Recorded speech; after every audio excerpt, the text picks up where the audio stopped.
This is the best placement for him, I have no doubt. And I'm getting emotional myself.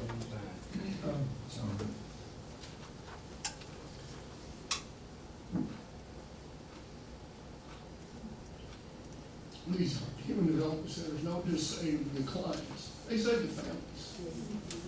So, That's true. I'll let you do that. That's true. Thank you. Thank you very much for your comments and your courage to speak, sir. Charles, this is a family that's experiencing the same sort of problem that you and your family. Would you give them a call? I certainly will. House. Thank you. Thank you. Darrell Pickney, the DDS board, and I, as he's transitioning there, most of the people that have spoken already, some of you that will speak or maybe are retired, but, it's very obvious to me, as you say, being able to save the family, sir. There's a lot of families that simply maybe couldn't have that job or have a career or other things because trying to take care of a family member. And there are people that have that luxury, but there are families that don't have the luxury.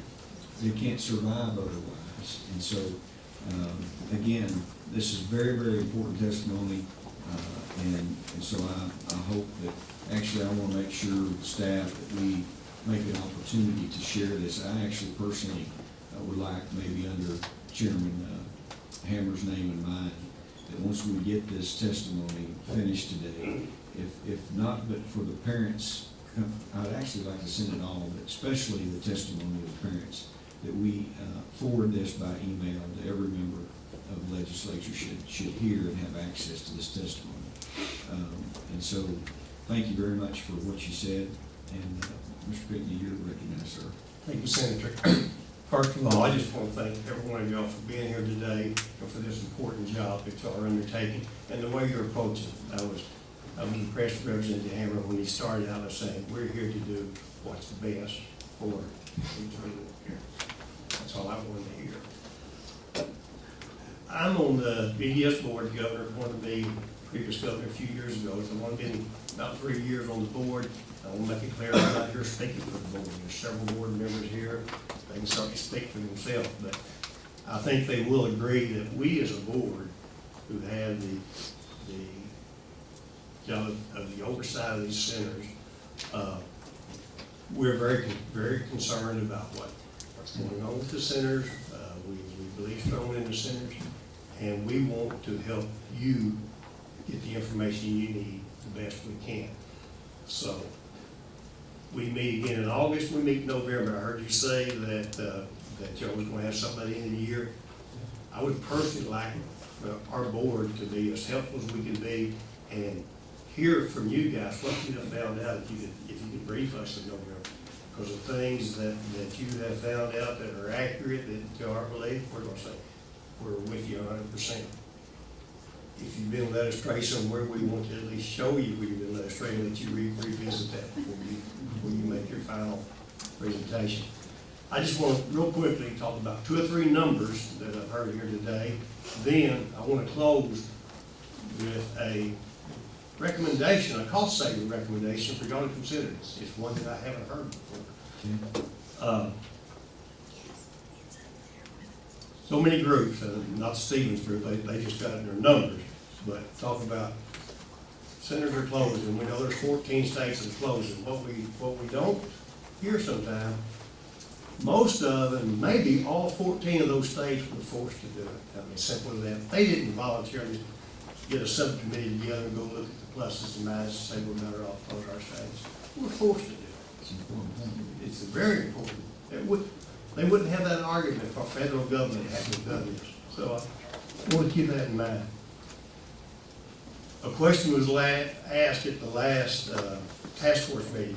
How much money would be saved by closing these centers? Folks, that's the wrong question. It's how much money is it going to cost us to close these centers? We've got the numbers already. You know, we see all these comparisons. It's 2 times, it's 3 times cheaper in the community than it is in the centers. That's a joke. We got transition numbers where we've transitioned the people out over the last few years into the community. I got those numbers for last year from the state. And keep in mind, we're not transitioning out the most critical that need the most help. We're transitioning out the best. It's costing $100,000 a year, and that's for room and board most, not room and board, that is for day care. One quick example, I put my daughter, applied for waivers. We changed hats a little bit, I wear several hats. I have a daughter, 51 years old, been in Human Development Center for 40 years, so I've been around these a long time. She started here at Conway. She went to Warren, she's been in Jonesboro for the last 30 years. In between, we've tried her in the community a couple of times. I went to go into that disaster.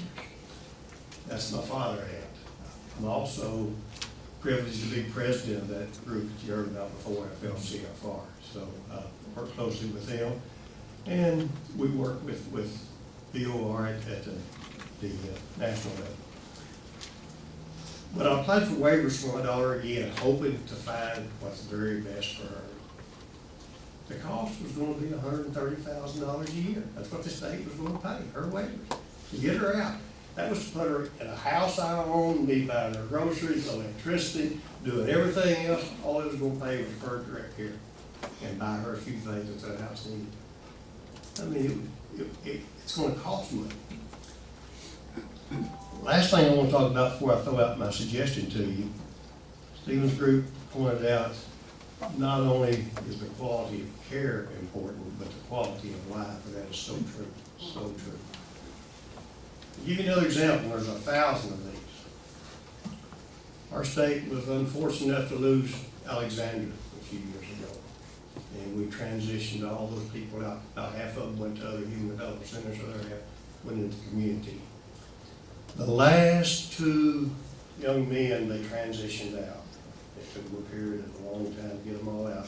But the last two, we moved to Walnut Ridge, Arkansas. I just happened to live in Hoxie, Arkansas, they're side by side. Moved them into an apartment just a couple blocks from Walmart. I went up to visit them, talked to the they had a 24-hour staff.